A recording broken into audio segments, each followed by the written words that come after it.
মুকেশ আম্বানি তার ছেলের বিয়েতে 1000 কোটি টাকা খরচ করে ফেলেছে। আর অন্যদিকে আমাদের আশেপাশের মানুষেরা বিয়েতে 30 থেকে 40 লাখ টাকা খরচ করে এমন একটা ভাব নেই যে তারা পৃথিবীর সবচেয়ে ব্যয়বহুল বিয়ে তাদের সন্তানদের করাচ্ছে, কিন্তু প্রকৃতপক্ষে তারা ভেতর থেকে খুশি হয় না।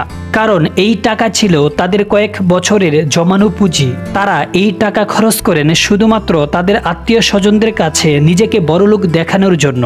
এখন চিন্তার বিষয় এটা যে এত টাকা ইনকাম করার পরেও কেন আমাদের আশেপাশে মানুষগুলো বড়লোক হতে পারে না? দুনিয়াতে কোটি কোটি মানুষ থাকার পরেও কেন শুধুমাত্র 2 থেকে 3% মানুষই ধনী হতে পারে? জব অথবা বিজনেস তো সবাই করছে, সবাই কোনো না কোনো ভাবে টাকা উপার্জন করছে, তাহলে কেন সবাই ধনী হতে পারছে না? এই প্রশ্নটির উত্তর যদি আমাদের মধ্যে থাকা মানুষেরা পেয়ে যায়, তাদের কাছে সেই গোপন তথ্যটি পৌঁছে গিয়েছে যার মাধ্যমে তারা নিজেদেরকে ধনী ব্যক্তি হিসাবে প্রতিষ্ঠিত করতে পারবে।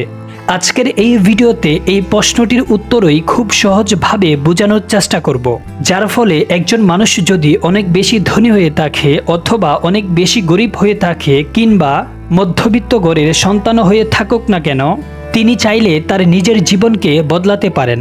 আজকের এই ভিডিওতে আমি আপনাদেরকে এই প্রশ্নটির উত্তর খুব সহজভাবে দেওয়ার চেষ্টা করব, যেটা ফলো করে সে ধনী হোক, মধ্যবিত্ত কিংবা গরিব হোক, খুব সহজেই তার নিজের জীবনের ভবিষ্যৎকে বদলাতে পারবে।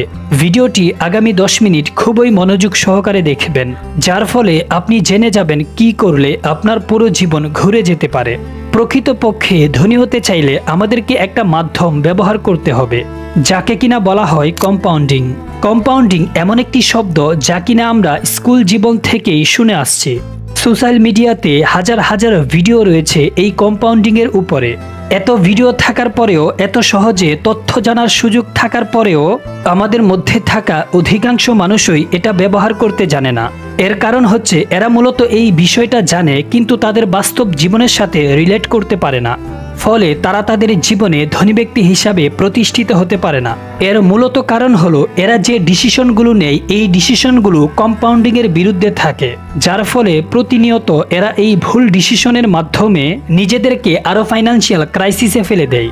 তাই আজকের এই ভিডিওতে আপনাদের সাথে এমন একটি পদ্ধতি শেয়ার করব যার ফলে আপনি কম্পাউন্ডিংয়ে কখনোই ভুল করবেন না, আর এই পদ্ধতিতেই আপনি জীবনে মিলিয়নিয়ার হয়ে উঠবেন এবং ফাইন্যান্সিয়াল ফ্রিডম অর্জন করতে পারবেন। আপনার জীবনে আর কখনোই কোনোদিন টাকার কমতি পড়বে না। আর সেই সাথে আপনাকে নিজের জন্য শুধুমাত্র 8 বছর কাজ করতে হবে, আর এই 8 বছরেই আপনাকে প্রতিষ্ঠিত ব্যক্তি হিসাবে গড়ে তুলবে, আর আপনি আপনার বাকি জীবন আরাম করে কাটাতে পারবেন। পুরো বিষয়টি সহজেই বোঝার জন্য চলুন একটি গল্পের মাধ্যমে শুরু করা যাক। একটি শহরে 3 জন বন্ধু ছিল, রোহিত, বিনোদ এবং বিবেক। তারা একসাথে কলেজে পড়াশোনা করত, আর তাদের বন্ধুত্বের কথা কলেজের প্রত্যেকটা মানুষই জানত। এমনকি তারা কলেজে খুব পরিচিত মুখ হিসাবে গণ্য ছিল। কলেজ শেষ হওয়ার সময় তারা একসাথেই থাকতো এবং কলেজ শেষে ক্যারিয়ারের জন্য তারা প্রত্যেকেই আলাদা আলাদা পথ বেছে নিল। রোহিত নিজের জীবনকে নিজের মতো করে বাঁচতে চাইল, তাই সে ফ্রিল্যান্সার হিসাবে কাজ করতে শুরু করলো। অন্যদিকে বিনোদ তার প্যাশনের পিছনে ছুটতে ছুটতে একটা জার্নালিজম কোম্পানিতে রাইটার হিসাবে যোগদান করলো। আর বিবেক তার কলেজের ডিগ্রিকে কাজে লাগিয়ে একটি মাল্টিন্যাশনাল কোম্পানিতে যোগদান করলেন। আর এইভাবেই দেখতে দেখতে পুরো 1 বছর কেটে গেল। 1 বছরের মধ্যে এদের 3 জনের একবারও দেখা সাক্ষাৎ হয়নি। পুরো 1 বছর পর রোহিত এবং বিনোদ বুঝতে পেরেছিল এইভাবে কাজ করে তারা কখনোই নিজেদের জন্য ফাইন্যান্সিয়াল ফ্রিডম অ্যাচিভ করতে পারবে না। এজন্য তারা দুজনেই তাদের মান্থলি স্যালারি থেকে কিছু টাকা জমিয়ে সেই টাকা ইনভেস্ট করতে শুরু করলো। কিন্তু অন্যদিকে বিবেক ছিল ভিন্ন চিন্তাধারার একজন। তার ছেলেবেলা কেটেছিল খুবই দারিদ্রতার মাধ্যমে, তাই সে ভাবত তার জীবন থেকে বর্তমানে অনেক বেশি কিছু পেয়ে গেছে, তাই এখন তার জীবনকে আনন্দ ফুর্তি করে কাটানো উচিত। সে ভবিষ্যতের কথা ভাবত না, না কোনো টাকা পয়সা জমাতো কিংবা ইনভেস্ট করত।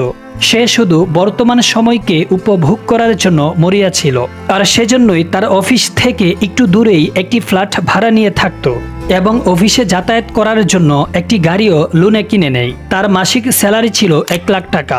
সে এই টাকা দিয়ে বাড়ি ভাড়া দিত, গাড়ির লোন পরিশোধ করত এবং বাকি টাকা নিজের আনন্দ উল্লাসের জন্য খরচ করত। মাস শেষে যখন তার হাতের টাকা পয়সা ফুরিয়ে যেত তখন সে কোনো কিছু চিন্তা ভাবনা না করেই নিজের হাতে থাকা ক্রেডিট কার্ডটি পাঞ্চ করতে থাকে। 1 বছর পর তাদের মধ্যে আবার কথাবার্তা হলো। তারা সবাই মিলে ঠিক করলো 1 বছর যাবৎ যেহেতু কোনো দেখা সাক্ষাৎ হচ্ছে না, তাই নির্দিষ্ট একটি জায়গায় দেখা করা যাক। যেই কথা সেই কাজ। তারা একটি রেস্টুরেন্ট ঠিক করে বিকালবেলা বসে পুরনো দিনের স্মৃতি মনে করে জমিয়ে আড্ডা দিচ্ছে। কথা হতে হতে এক পর্যায়ে তারা নিজেদের ফাইন্যান্সিয়াল ফ্রিডম নিয়ে কথা বলতে শুরু করলো। রোহিত এবং বিনোদ বলল তারা প্রতি মাসে 15-20 হাজার টাকা করে ইনভেস্ট করছে। এই কথা শুনে বিবেক হাসতে শুরু করলো। তোমরা এত কম টাকা স্যালারি থেকেও ইনভেস্ট করা শুরু করছো, আর এই দিকে আমি 1 লাখ টাকা স্যালারি পেয়েও পুরো মাস চলতে পারি না। তার মানে হচ্ছে তোমরা তোমাদের জীবনকে একেবারেই উপভোগ করছো না। এটা কিন্তু মোটেও ঠিক না। এই কথা শুনে রোহিত বলল, এমনটা মোটেও নয়, আমার বেতন 70,000 টাকা। আমি এর প্রায় 80% খরচ করি, মানে 54,000 টাকা খরচ করছি, আর এর 20% 14,000 টাকা আমি প্রতি মাসে ইনভেস্ট করছি। অন্যদিকে বিনোদ বলল, আমি আমার জীবনকে এমনভাবে চালাচ্ছি, বড় ফ্ল্যাট নেওয়ার জায়গায় আমি একটা ছোট ঘর নিয়ে থাকছি, নিজের পার্সোনাল গাড়ি নেওয়ার সামর্থ্য থাকার পরেও পাবলিক বাসে যাতায়াত করছি, অতিরিক্ত ফালতু খরচ করি না। আর সাথে আমি চিন্তা করছি আজেবাজে খরচ না করে ক্রেডিট কার্ড আর লোন থেকে দূরে থেকে আমার জীবনকে কম্পাউন্ডিংয়ের 843 রুল অনুযায়ী চালাবো। আর আমি আমার জীবনে এটাই করছি। আমি প্রতি মাসে 70,000 টাকা ইনকাম করছি, এর মধ্যে 40,000 টাকায় আমার সমস্ত খরচ চলে যায়, আর বাকি 30,000 টাকা ইনভেস্ট করে দেই। আর কিছু বলার আগেই বিবেক বলল, তোমরা এখন থেকে বুড়ো মানুষের মতো চিন্তা করতে শুরু করছো।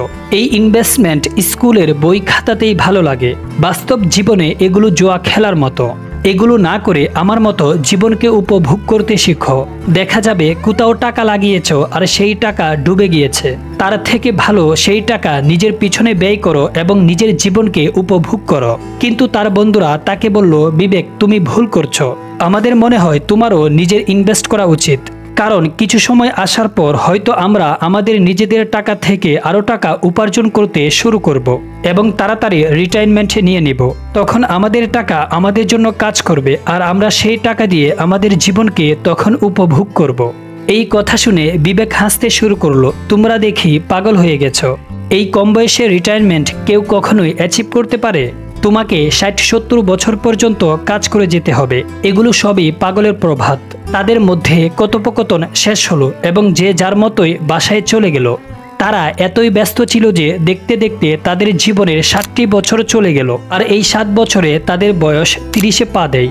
7 বছর পর তারা আবার পুনরায় দেখা করে। এবার তারা একটি রেস্টুরেন্টে বসার সিদ্ধান্ত নিল এবং সেখানে বসে তারা কথা বলতে শুরু করলো। বিভিন্ন কথা বলার শেষে তারা ফাইন্যান্সিয়াল কথা বলতে শুরু করলো। আর বিবেক ঠাট্টা করে জিজ্ঞাসা করলো, কি অবস্থা আমার কোটিপতি বন্ধুরা, তোমাদের দিনকাল কেমন যাচ্ছে? ইনভেস্টমেন্ট করতে করতে কি নিজেদের রিটায়ারমেন্টের প্ল্যান করে ফেলেছ, নাকি রিটায়ারমেন্টই করে ফেলেছ? উত্তরে রোহিত বলল, আমার দিনকাল খুবই ভালো যাচ্ছে। এই 8 বছরে আমি প্রতি মাসে 14,000 টাকা করে ইনভেস্ট করেছি, যার ফলে আমার টাকা অনেকটাই বৃদ্ধি পেয়েছে। আর 12% মুনাফা পাওয়ায় সেখান থেকে এক্সট্রা আরও 7 লাখ টাকা এসেছে, যার ফলে আমার বর্তমানে সেভিংস রয়েছে 22,61,000 টাকা। অন্যদিকে বিনোদ বলল, আমি এই 8 বছরে প্রতি মাসে 30,000 টাকা করে ইনভেস্ট করেছি, যার ফলে আমার অ্যামাউন্ট হয়েছে 28,80,000 টাকা। আর 12% মুনাফা পাওয়ায় আমার এই টাকার 19,65,000 টাকা অতিরিক্ত জমেছে, যার ফলে বর্তমানে আমার কাছে 48 লাখ টাকার মতো আছে। এই কথা শুনে বিবেকের মুখ শুকিয়ে যায়, কারণ সে চিন্তা করছিল আমার 2 বন্ধু আমার থেকে কম টাকা উপার্জন করত। আমার স্যালারি ছিল 1 লাখ টাকা আর তাদের স্যালারি ছিল 70,000, কিন্তু তারা বর্তমানে আমার থেকে অনেক বেশি টাকা সক্ষম হয়েছে সেভিংস করতে। আর এদিকে আমার কাছে কোনো টাকায় সেভিংস নেই, তার মধ্যে মাথার উপর লাখ লাখ টাকা ঋণ রয়েছে। এবারে তার বন্ধুদেরকে জিজ্ঞাসা করলো, এই 80-20টা আসলে কি? উত্তরে তার বন্ধুরা বলল, 4 বছর অপেক্ষা করো, তাহলে তুমি নিজেই জেনে যাবে এর অর্থটা কি। তারও 4 বছর পর তারা 3 বন্ধু আবারও দেখা করে। 4 বছর পর রোহিতের কাছে 12% হারে বাৎসরিকভাবে তার টাকা মুনাফা হওয়ায় সে টোটাল 45 লাখ টাকা সেভিংস করে ফেলেছে। অন্যদিকে বিনোদের কাছে মাসে 30,000 টাকা জমানোতে বর্তমানে সে 96 লাখ টাকার মালিক। তাদের কথা শুনে বিবেক আরও দিশেহারা হয়ে পড়ে। সে বলতে থাকে, আমারও আমার বন্ধুদের মতো শুরুতেই ইনভেস্ট শুরু করে দেওয়া উচিত ছিল, তাহলে আজকে আমি শূন্য হাতে থাকতাম না। পরবর্তীতে তারা আবার দেখা করে আর রোহিত তার ৪৫ লাখ টাকাকে দ্বিগুণ করে ৯০ লাখ টাকার মালিক হয়ে গেছে। অন্যদিকে বিনোদ এখন ১,৫১,০০,০০০ টাকার মালিক। এই সময় বিবেকের মনে পড়ে তার বন্ধুদের বলা সেই কথাটা, ৪ বছর অপেক্ষা করো, তুমি নিজেই বুঝে যাবে কম্পাউন্ডিংয়ের নিয়ম। সে দেখতে পায় তার বন্ধু ৫০ লাখ টাকা ইনকাম করতে ৮ বছর সময় লেগেছিল, কিন্তু পরবর্তী ৫০ লাখ কামাতে মাত্র ৪ বছর লেগেছিল, আর পরবর্তী আরও ৫০ লাখ কামাতে মাত্র ৩ বছর লেগেছিল। আর এই নিয়মকে 8-4-3 রুল বলা হয়। আর এটাই হচ্ছে কম্পাউন্ডিংয়ের আসল নিয়ম। আর সে এখন চাইলে যে কোনো সময় রিটায়ারমেন্ট নিতে পারে।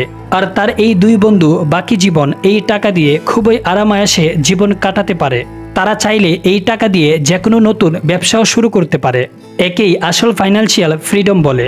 এখন আর তাদের কোনো কাজ করতে হয় না, বরং তাদের টাকাই তাদের জন্য কাজ করে। দেখুন, বিবেক কম্পাউন্ডিংয়ের নিয়ম বোঝার জন্য নিজের জীবনের ৩৬ বছর নষ্ট করে ফেলেছে। ৩৬ বছর পরে গিয়ে সে এই কম্পাউন্ডিংয়ের নিয়ম বুঝেছে, কিন্তু বর্তমানে তার জন্য এটা অনেক দেরি হয়ে গিয়েছে। তার উপর এখন অনেক রকমের দায়িত্ব রয়েছে। পরিবারের দায়িত্ব রয়েছে, ব্যাংক লোন, কার লোন এবং হোম লোন সহ নানা রকমের ঋণ রয়েছে। এই লোনের কারণে সে চাইলেও নতুন কোথাও ইনভেস্ট করতে পারবে না। অন্যদিকে তার দুই বন্ধু যখন তাদের উপর কোনো দায়িত্ব ছিল না, তখন থেকেই তারা ইনভেস্ট করতে শুরু করে। তাই তারা বয়স থাকতেই ফাইন্যান্সিয়াল ফ্রিডম অ্যাচিভ করতে পারে। আর অন্যদিকে বিবেক র্যাট রেসের মধ্যে ফেসে গিয়েছিল। ভিডিও থেকে আমাদের শিক্ষা হলো, আমাদের জীবনে যত দ্রুত সম্ভব 8-4-3 রুলটি ফলো করা উচিত। আপনার বয়স যত কম হবে, আপনি এই রুলের মাধ্যমে তত বেশি লাভবান হতে পারবেন। আপনি যেই টাকা ইনভেস্ট করছেন, আপনার কাছে যেই টাকা পুঁজি রয়েছে, সেটাকে আপনি যদি 12% বার্ষিক হারেও বৃদ্ধি করতে পারেন, তাহলে প্রথম 8 বছরে একবার ডাবল হবে, পরবর্তী 4 বছরে সেটা আবার ডাবল হবে, পরবর্তী 3 বছরে সেটা আবারও ডাবল হবে এবং তার পরবর্তী 1.5 বছরে সেটা আবারও ডাবল হবে, যেটা কিনা আপনাকে অনেক দ্রুত ধনী বানাতে সক্ষম। আজকের মতো এই পর্যন্তই। ভিডিওটি ভালো লাগলে অবশ্যই লাইক করবেন। আর আপনি যদি ফাইন্যান্স, বিজনেস, সেলফ ডেভেলপমেন্টের ভিডিও পেতে চান, তাহলে আমাদের চ্যানেলটিকে সাবস্ক্রাইব করে রাখতে পারেন।